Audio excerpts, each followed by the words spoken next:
So English Vanguard did get its very own ban list, and let's go over that right now. As always, if you need any Vanguard cards or accessories, you can go to 50cards.shop and use the code Solemn for a discount. So we start off with the hits that we already knew. So we do have an English ban list that is different from Japan, but it does contain the same hits as Japan and more. So as you can see, we have the hit on Angel Feather, Hamiel banned. We have the hit on Melody, Meep to 1. We have the hit on Percival, restricted to 1. And we have the hit on Gurgit. The choice restriction is gone because Percival was put to 1. All of these make sense to me. Now, I understand that some people were angry about Percival because in BRO, Spectral Duke didn't have the greatest showing. But in my opinion, Spectral Duke is actually a really solid deck. And it's not that Duke is like super ridiculous unfair. It's more so that Percival is just a splashable unfair card that will destroy Gold Paladin card design forever. It's kind of like the old Silent Tom problem. And so having it be restricted makes sense, though I maybe would have liked it to just have a choice restriction where you can only use it with the Bluish Flame cards. So you can only have him and a Bluish Flame grade 3 in your deck, and otherwise you can't play him. That would maybe make it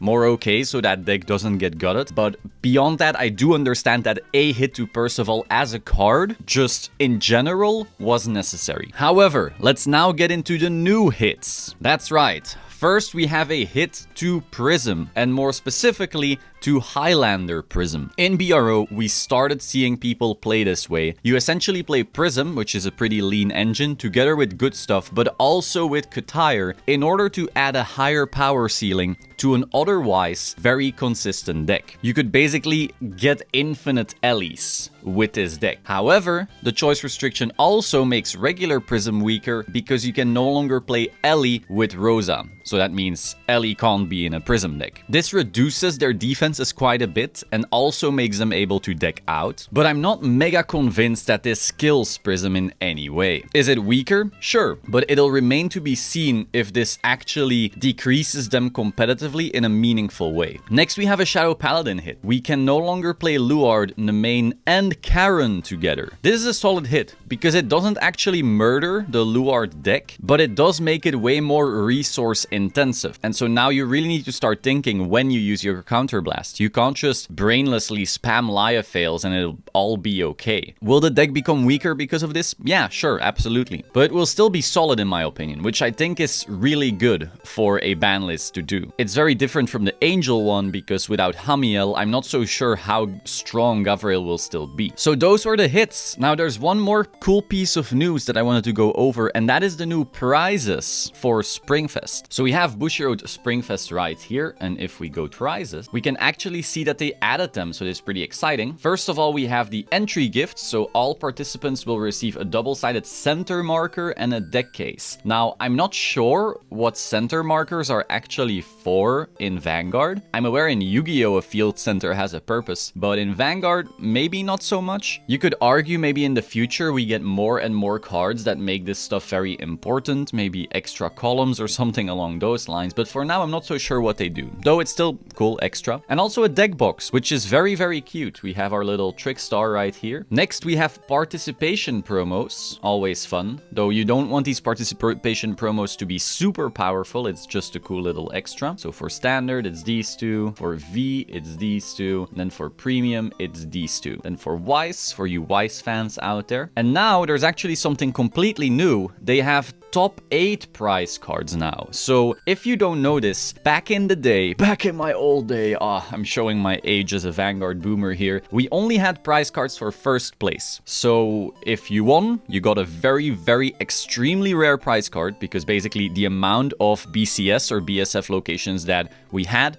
was the amount of prize cards that were available. At least that's how it was in V. Also, at one point in G it was this way, but when we had the Continental stuff, it wasn't this way yet. But that's way more before that. But so now, the top 8 teams also receive a prize card. Now this is cool, because it commemorates, hey, we get something really cool here. But on the other hand, you might argue that it like devalues prize cards in a certain way. Though at least they are like not crazy full art, and they have like the little emblem here without being like super over the top. So maybe this still differentiates them from real prize cards, like the super ridiculously rare ones. Still a cool change though. However, I don't really see play mats here. Maybe we'll get to that as we're scrolling. Next, we have top 4 teams. Each player will receive 1 certificate, so we always had that before. And then, again, something very new, top 3 teams also get prize cards. So we have top 8, top 3, and we'll get to more later. So for standard, you get Fossad, for V, you get Amaterasu, and for premium, you get Agnos. Now, this is pretty funny. I wonder why they're all Keter Sanctuary,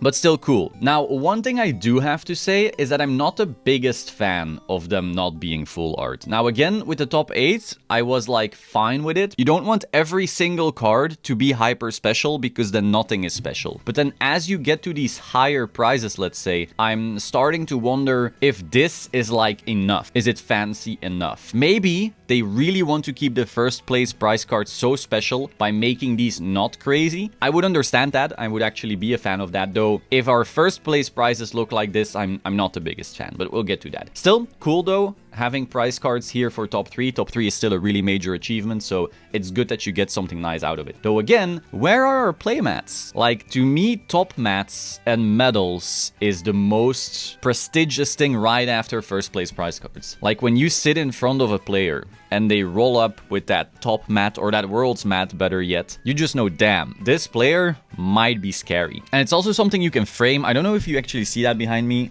I have my world's mat there and also a medal. I don't know if you can actually see that, but whatever. Like, the fact that you can frame these gives you something really nice and tangible. The only thing that would be better than that is trophies, which Bushiroad hasn't done in a century. Bushiroad, if you're listening, give us trophies and medals and mats. Where are they?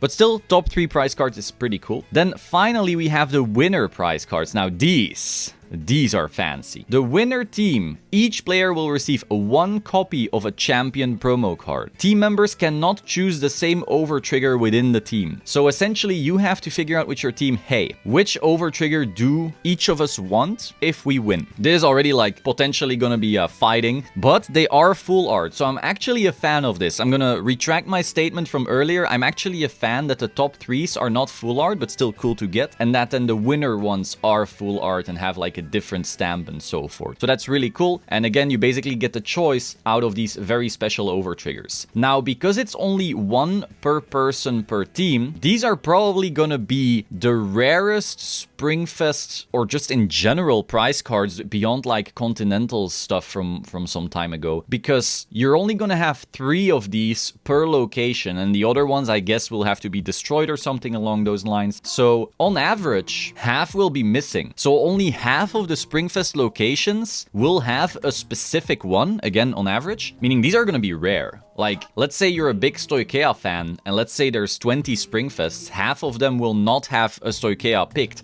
So there will only be 10 of these Stoicheia over triggers in existence. Assuming the other ones get destroyed and not, you know, taken for some reason, I don't know. So really cool. I really like this. Super prestigious. And then we also have for V and Premium the prize cards from the previous Springfest, because Springfest 2020 never happened, and I assume that these were already created. This way you still get your prize cards that you could have had back then, which I think is a cool thing. It's just an added bonus. Also, and I need to say this, these types of full art are much prettier than the other ones. Like the full art, like our prize cards have been like this for a little while now. These beat everything. These are so beautiful. So Bushiroad, if you're watching, it would be cool if all the prize cards in the future look like this Uranus and this Malkuth again. Like, look at these babies. You see that? Oh, just the full art is something we don't get often. And so when you get them, it's like hyper special. So if we could have this back as the prize cards for first place, that would be crazy. That would be so cool. Like, there's nothing quite as special as a full art card in Vanguard, in my opinion. Still, I'm definitely a fan of the over trigger system here for standard. This does make wanting to win D very enticing. Again though, where's medals? Where's mats? I want to see top mats. Top mats are one of the coolest prizes. Again, you rock up to a BCS,